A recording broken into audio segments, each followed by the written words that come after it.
Olá, pessoal, tudo bem? Eu sou o professor Cristiano Mello e falo aqui do canal Humanitas, o canal de pesquisa na área de humanidade. Bom, no vídeo de hoje eu pretendo falar sobre como eu faço as minhas anotações, os meus rascunhos, os meus esboços, as minhas técnicas de leitura, ou seja, como é a forma e a característica que eu mantenho na minha produção de leitura. Bom, eu parto aqui para critérios pessoais, logicamente uma carga de subjetividade na qual eu me debruço, ou seja, é uma particularidade e são afinidades que eu tenho com o próprio texto. Cabe lembrarmos que, quando nós nos tornamos pesquisadores profissionais, nós estabelecemos um contato muito íntimo com os livros. É de fundamental importância que todos nós, profissionais pesquisadores, nós lemos com maior intimidade, e o livro passa a ser um objeto muito íntimo e muito próximo de nós. Eu tenho muitos livros na minha biblioteca particular, inclusive já gravei um vídeo sobre o assunto de quais livros você, pesquisador na área de história, na área de letras, na área de humanas em geral, precisa ter na sua biblioteca. Eu vou deixar o card para que você possa tomar contato.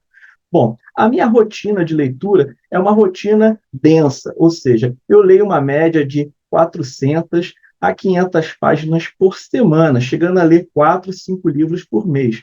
É interessante mencionarmos que, quando você atinge esse grau de intimidade com a leitura, ou seja, com o texto, é de fundamental importância ler diariamente, ler 4, 5, 6 horas por dia. Ainda mais quando você está escrevendo um relatório de pós-doutorado, uma tese, uma dissertação.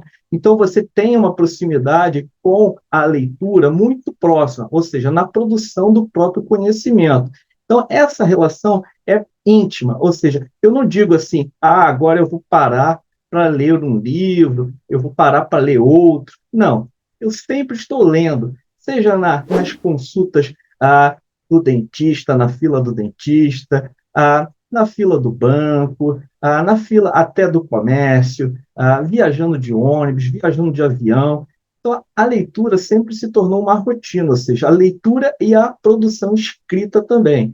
Bom, eu trago aqui para vocês terem uma ideia de como eu faço algumas anotações. Além de circular ideias, expressões, conceitos, verbetes, terminologias nas obras lidas, inclusive na marginália da obra, eu também costumo fazer fichamento. E o fichamento já foi também fruto de um conteúdo aqui no canal. Vou deixar o card para que vocês possam ter acesso ao conteúdo. Então, eu já utilizo as fichas pautadas que vocês podem comprar também nas grandes papelarias, tá?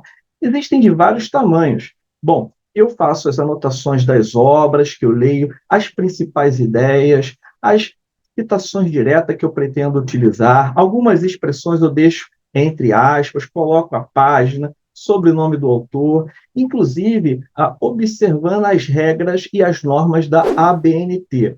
Bom, além do fichamento, como eu disse a vocês, eu tenho o hábito de circular a lápis muitas expressões e muitas palavras, palavras desconhecidas, que eu também busco alimentar e decodificar justamente com o dicionário que esteja ao meu lado. Bom, cadernos também de anotações. Por exemplo, esse caderno eu comprei recentemente, tá? Então é um caderno que tem um papel timbrado, né? Um papel pautado. Então tem muitas páginas aqui, acredito que tenha 120 páginas para conseguirmos aqui rascunhar algumas ideias, algumas expressões, algumas citações. Então eu também faço essas anotações, faço digamos, esse rascunho de ideias, escrevo com as minhas palavras, tenho o hábito de ler e reescrever com as minhas palavras, isso também buscando um sentido próprio, uma voz autoral.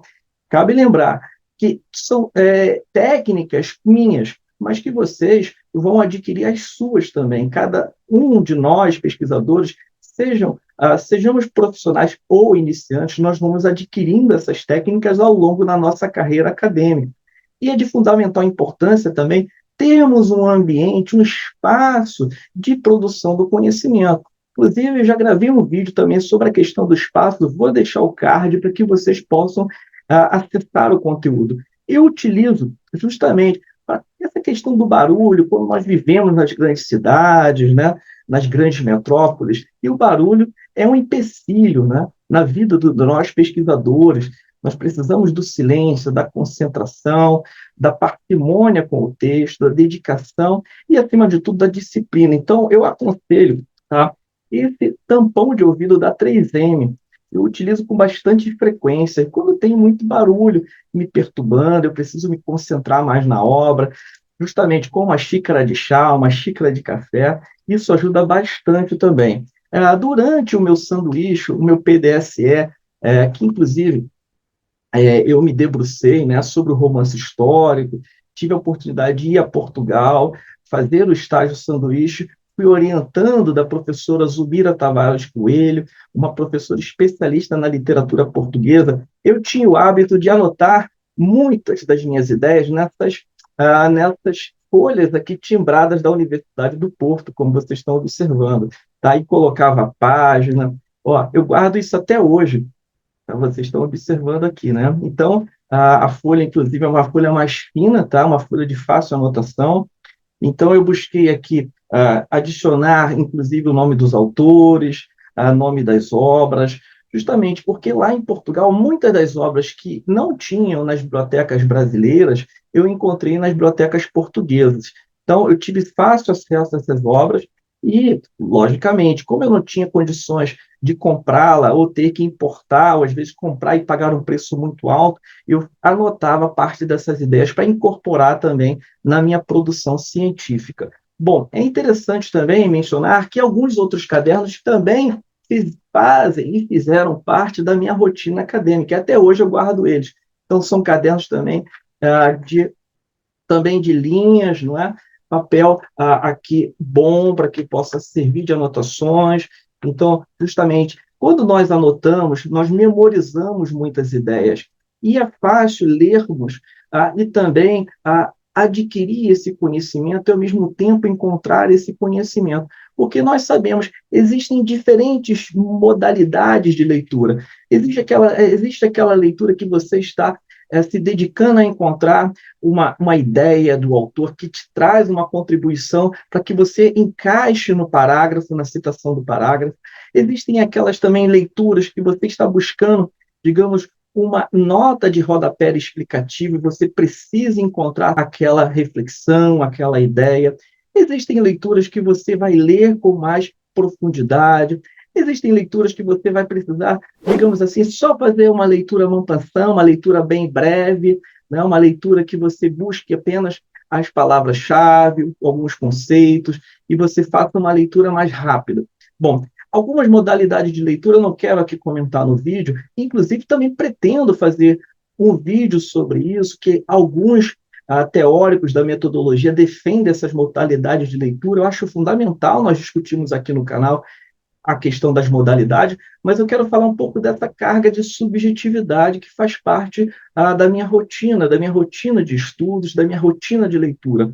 Bom, então eu falei dessas anotações que eu faço lá nos livros, na marginália, ou seja, circulando algumas expressões, fazendo anotações a lápis.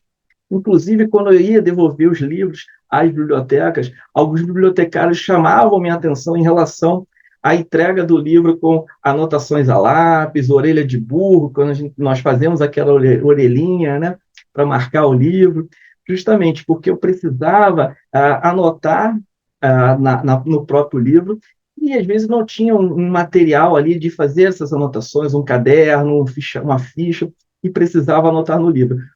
Eu aí indico vocês, quando vocês emprestarem obras de biblioteca, vocês busquem fazer essas anotações em cadernos de anotações, né? E fichas também, como eu aqui mencionei. Então, isso traz uma certa segurança quando você devolve o livro. Bom, então, justamente, você pode também aproveitar as fichas pautadas, como aqui eu mencionei, os cadernos de anotações, as folhas soltas, como eu mencionei lá na Universidade do Porto, tá? E logicamente, todas essas obras que vocês estão observando aqui na minha biblioteca particular, são aproximadamente 850, 900 obras, tá? São obras que eu anoto a lápis, que eu faço anotações recorrentes, que eu, justamente, às vezes, pego uma obra E ali tem algumas anotações, tem alguns círculos, que eu costumo fazer muitos círculos em algumas frases que me chamam a atenção.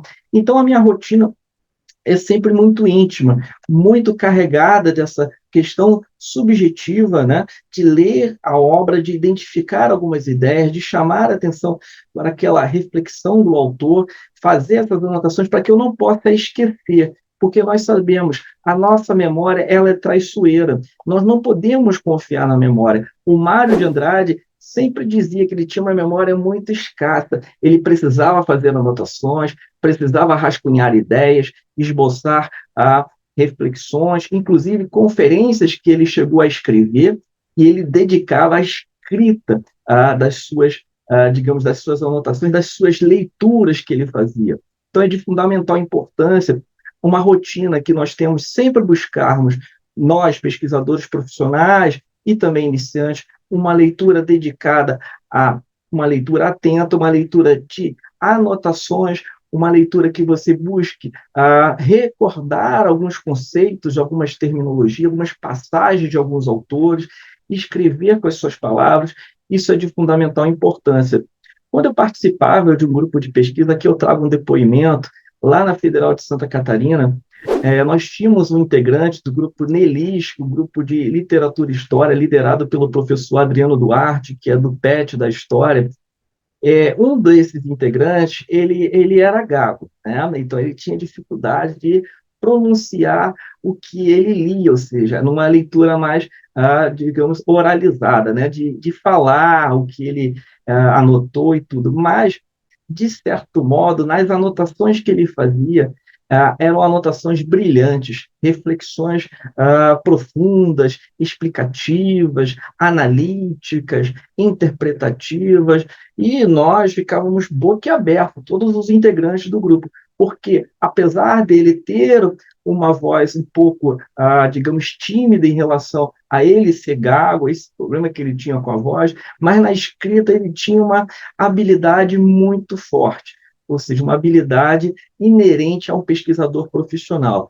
Nós sabemos que para darmos publicidade ao conhecimento, à ciência, aos artigos científicos que nós estamos produzindo, nós precisamos escrever academicamente. E para conseguirmos escrever academicamente, você precisa ler, você precisa identificar os autores, identificar os clássicos, os autores de vanguarda, confrontá-los, colocá-los em debate e, acima de tudo, escrever com as suas palavras. Bom, o vídeo de hoje foi sobre isso, sobre a minha rotina de escrita e de leitura.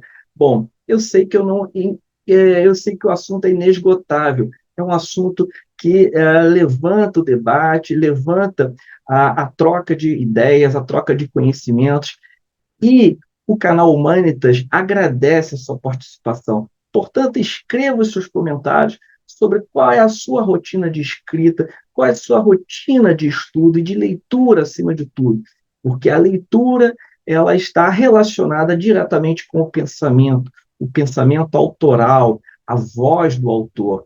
E aqui eu remeto ao livro A Voz do Escritor, que é um livro fundamental para nós, pesquisadores iniciantes ou profissionais, trabalharmos essa questão do sentido que traz a leitura e a escrita. Bom, deixo nas referências para que vocês possam tomar conhecimento nos comentários do vídeo, na descrição do vídeo. Um grande abraço e até o próximo vídeo.